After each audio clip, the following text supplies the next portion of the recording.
Est-ce que vous pensez à l'après-présidence du Faso? Vous avez dit au début que vous n'aimez pas le pouvoir parce que c'est des problèmes. Un an après, est-ce que vous dites que cette affaire-là finisse vite pour que moi je reparte dans ma vie militaire sans angoisse, sans contrainte?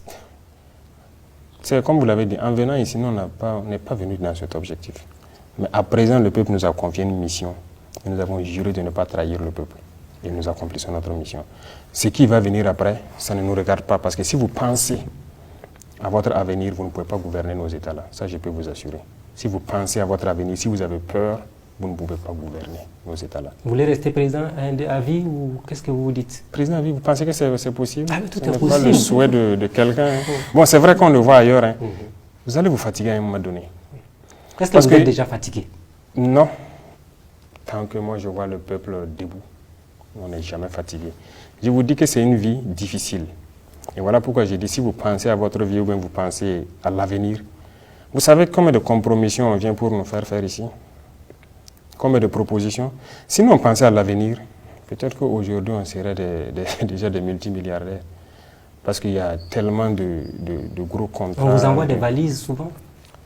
Pas des valises. Je vais vous donner deux ou trois exemples.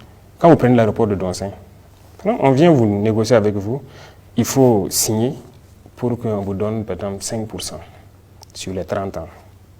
Si j'accepte, imaginez ça fait combien de milliards? On ne va pas hypothéquer l'avenir de notre patrie là pour ça. On n'est pas venu pour ça. Vous prenez l'hôpital de radiothérapie là, c'était mort, c'était fermé. Bogodogo. Voilà. Pendant qu'on nous a aidé à avoir ça pour soigner les cancers ici. Voici des choses où on a eu des propositions. Et puis c'est des Burkinabés, hein, des milliardaires burkinabés qui sont venus nous faire des propositions. Voilà. Si on les donne pour qu'ils en fassent une clinique, on aura, c'est sur toute la vie, hein, tel pourcentage dedans. On dit non, nous on veut réouvrir ça pour que ça serve aux Burkinabés. On a eu beaucoup de visites, on a eu beaucoup de propositions. On dit on ne veut pas. Et c'est réouvert actuellement. On soigne gratuitement les cancers des enfants. Cancer de prostate et des seins, c'est gratuit. C'est les autres cancers qui sont payants. Il y a beaucoup d'autres cas comme ça. Donc c'est pour vous dire, si vous pensez à l'avenir, vous, votre propre avenir, vous ne pouvez pas diriger nos États. Il y a la pression. On vous fait toutes sortes de pressions, des menaces, du tout.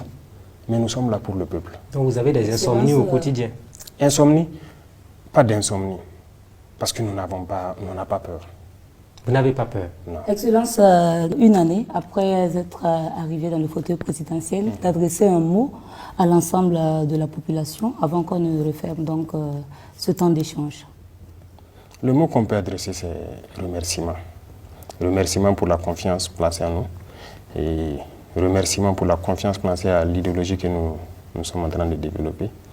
Remerciement pour leur esprit panafricain, parce qu'il faut reconnaître que le peuple, si nous sommes dans un esprit de révolution panafricaine et que le peuple soutient, ils sont dans le même esprit.